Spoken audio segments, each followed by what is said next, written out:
나라 빚이 1100조라. 그런데 또 현금 살포하라고. 이 말이 무슨 말일까요? 여러분도 잘 알고 계실 겁니다. 이겁니다. 더불어민주당 이재명 대표가 에너지 물가 지원금 7조 2천억 원을 포함해서 31조 민생 추경을 편성하라 이렇게 이야기하고 있습니다.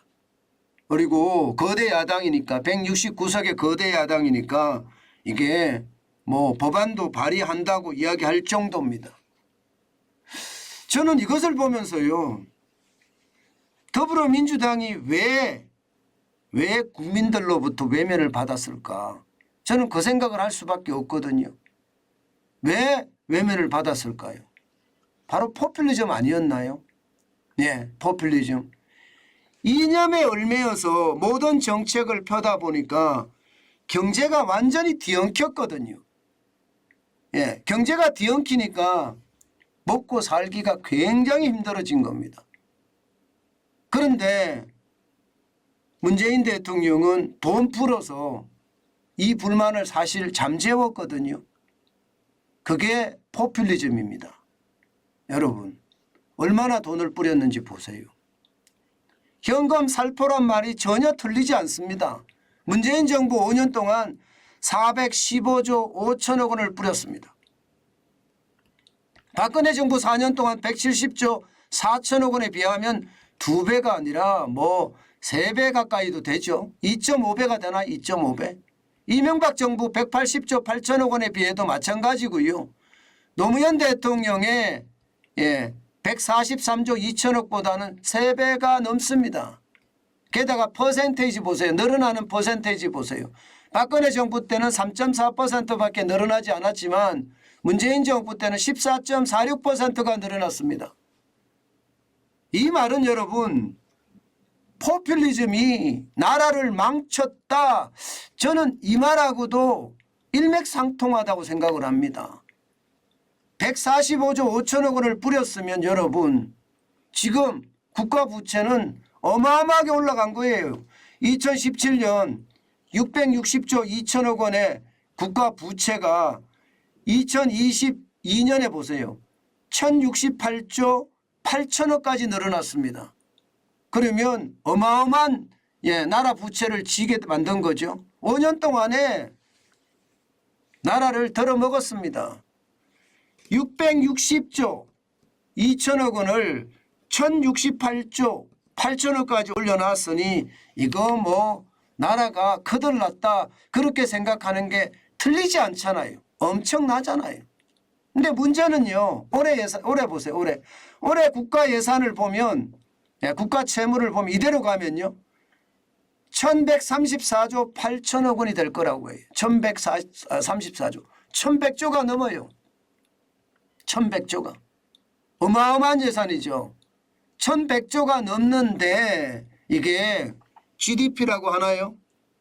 우리 국민이 생산하는 서비스와 제품의 가격의 합을 GDP, 국내 총생산이라고 이야기하는데 이 GDP가 쪼그라들면 여러분 퍼센테이지는 달라집니다.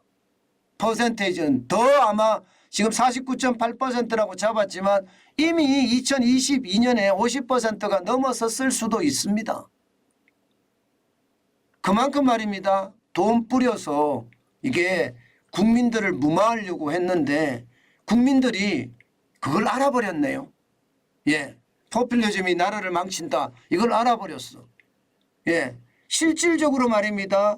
먹고 살 수 있는 것을 잘 먹고 살 수 있게끔 정책을 펴야 되는데 집값은 집값대로 올라가 여기에다가 물가는 물가대로 올라가 여기에다가 공공요금은 그동안 계속 눌러서 지금 폭발적으로 터져버려 나라가 이렇게 됩니다. 제가 여러분들에게 진짜 많이 말씀드린 것은 국가 운영은요. 절대로 뒤로 미뤄서는 안 된다. 아무리 어려운 일, 이게 어려운 일이라는 게 결국 표가 떨어지는 일인데 아무리 어려운 일이 닥치더라도 국가 운영에서는 합리적이고 객관적으로 이거를 풀어야 돼요. 예. 그래야지만이 이 위험이 시한폭탄이 돼서 미래로 가지는 않습니다. 그런데 이걸 안 풀잖아요. 그러면 이 위험 자체가 자꾸 시한폭탄이 돼서 밀려서 갑니다. 그러다가 터지면 인정사정 없이 터집니다. 지금 터진 게 딱 보세요. 여러분도 알다시피 코로나19가 되면서 전 세계 에너지 값, 광물 값, 곡물 값 다 올라갔습니다. 그런데 이게 국회의원 선거 이기려고, 대통령 선거 이기려고 전기요금을 누르고 가스요금까지 누르고 버스요금 뭐 택시요금 다 눌렀습니다. 그러다가 더 이상 못 버티니까 지금 어쩔 수 없이 윤석열 정부에서는 이걸 깔 수밖에 없거든요. 아니면 망하는데요. 한국전력이 망한다는 생각해 보세요. 한 번도 우리가 생각하지 못한 일이 터지는 겁니다. 그러니까 어쩔 수 없이 올릴 수밖에 없어요. 그런데 우리 국민들은 지금 어떻게 느낍니까? 난방비 폭탄이다. 전기료 폭탄이다. 이렇게 느끼잖아요. 바로 이게 포퓰리즘이 결과예요. 우리가 포퓰리즘 그냥 계속해서 돈 주니까 좋다 이렇게 받아들이다가 이제 그 대가를 치르는 중이라고 보면 됩니다. 그만큼 심각했다는 거예요. 예. 그런데도 아직도 지금 거대 야당은 정신을 못 차린 것 같아요. 또 말입니다. 에너지 물가를 풀고 에너지 파우처를 지급을 하고 이러면서 또 추경을 하자. 30조 넘게 추경을 하자는 이야기는 결국 말입니다. 또 포퓰리즘 하자는 이야기인데 저는 절대 추경을 해서 안 된다고 생각합니다. 뭐 추경호 경제부총리도 더 이상 추경은 없다 이렇게 이야기는 했어요. 맞습니다. 그래야 됩니다. 포퓰리즘이 나라를 망치는 거 우리는 지금 목도를 하고 있는데 또 돈을 풀자고요. 또 돈을 풀면 그 부메랑은 여러분들에게, 저에게, 여러분들의 자식, 여러분들의 부모에게 다 돌아갑니다.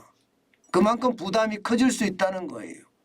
진짜 이러다가 포퓰리즘에 나라 망한다는 이야기 틀리지 않습니다. 지금 국가신용등급이 만약에 지금 1,000조가 넘어섰잖아요. 국가신용등급이 떨어지면 어떻게 될까요? 지금 2022년 1월 기준으로 피치입니다. 피치. 국가신용등급을 결정하는 기관 중에 3개가 있는데 피치, 무디스, S&P가 있는데 그중에 피치예요.